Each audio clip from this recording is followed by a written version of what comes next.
বিয়ের বয়স তো মাত্র 4 বছর, তাহলে মেয়েকে দেখে এত বড় মনে হয় কেন? আর তোমার বিয়ের বয়স যদি 4 বছর হয় তাহলে তোমার মেয়ের বয়স কত? আমার দু একদিন আগের একটা ভিডিওতে ঠিক আমি এই প্রশ্নটাই পেয়েছি আপনাদের অনেকের থেকে। তো এই সব কিছু প্রশ্নের উত্তর দেবো আজকের এই ভিডিওতে।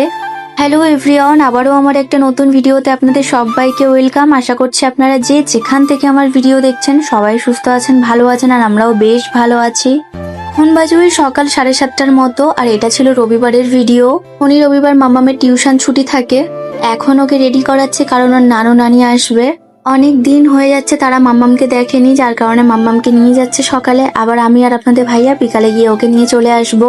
আসলে ওই যে কথায় আছে না, আসলে হচ্ছে সুদের মায়া বেশি। যাই হোক, এবার বলি আমার বিয়ের বয়স যদি 4 বছর হয় তাহলে আমার মেয়ের বয়স কত? আমার মেয়ের বয়স এখন 3 বছর 5 মাস 22 দিন রানিং চলছে। আমার মেয়ের বয়স যদি 3.5 বছর হয়ে থাকে তাহলে আমাদের বিয়ের বয়সটা 4 বছর হয় কিভাবে? তবে এর আগে আমি অনেক ভিডিওতে আপনাদের সাথে শেয়ার করেছি যে মাম্মাম হওয়ার পরেই আমাদের রেজিস্ট্রি ম্যারেজ হয়েছে। আমাদের রেজিস্ট্রি ম্যারেজ হয়েছে 2023-এ, আর আমার মাম্মামের ডেট অফ বার্থ 25/1/2023। মাম্মাম হওয়ার পরেই আমাদের রেজিস্ট্রি ম্যারেজ হয়েছিল। আর তার আগে সামাজিক মতে আমাদের 2022 সালে ফেব্রুয়ারিতেই বিয়ে হয়েছিল, কিন্তু আইনি মতে বা আইনি ভাবে রেজিস্ট্রি করা হয়েছিল 2023 সালেই। সামাজিক ভাবে ধরতে গেলে আমার বিয়ের এখন 5 বছর চলছে, আর আইনি ভাবে ধরতে গেলে আমার বিয়ের কিন্তু এখন 4 বছরই চলছে। যেহেতু আমি বিয়েটা অনেকটা অল্প বয়সে করেছিলাম, তো মাম্মাম হওয়ার পরেই আমার 18 কমপ্লিট হয়, আর তারপরেই আমাদের রেজিস্ট্রি ম্যারেজটা হয়।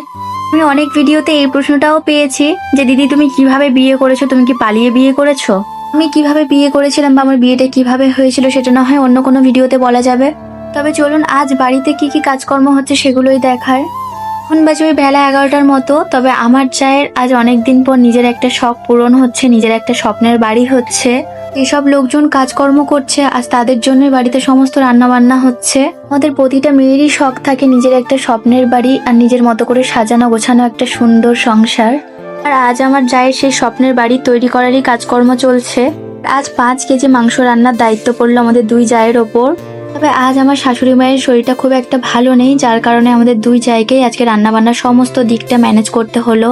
আর ওই দুপুরের রান্নাবান্নাতে ছিল মুসুর ডাল, তার সাথে 5 মেশালি একটা তরকারি, আর আলু দিয়ে মুরগির মাংসের লাল ঝোল।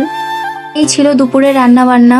ওই ঢালাইয়ের কাজ পুরোপুরি শেষ না করতে করতে ওই দুপুর 12টা থেকে 12:30টার মধ্যে প্রচুর পরিমাণে বৃষ্টি শুরু হয়েছিল, যার কারণে কাজটা পুরোপুরি শেষ করা যায়নি।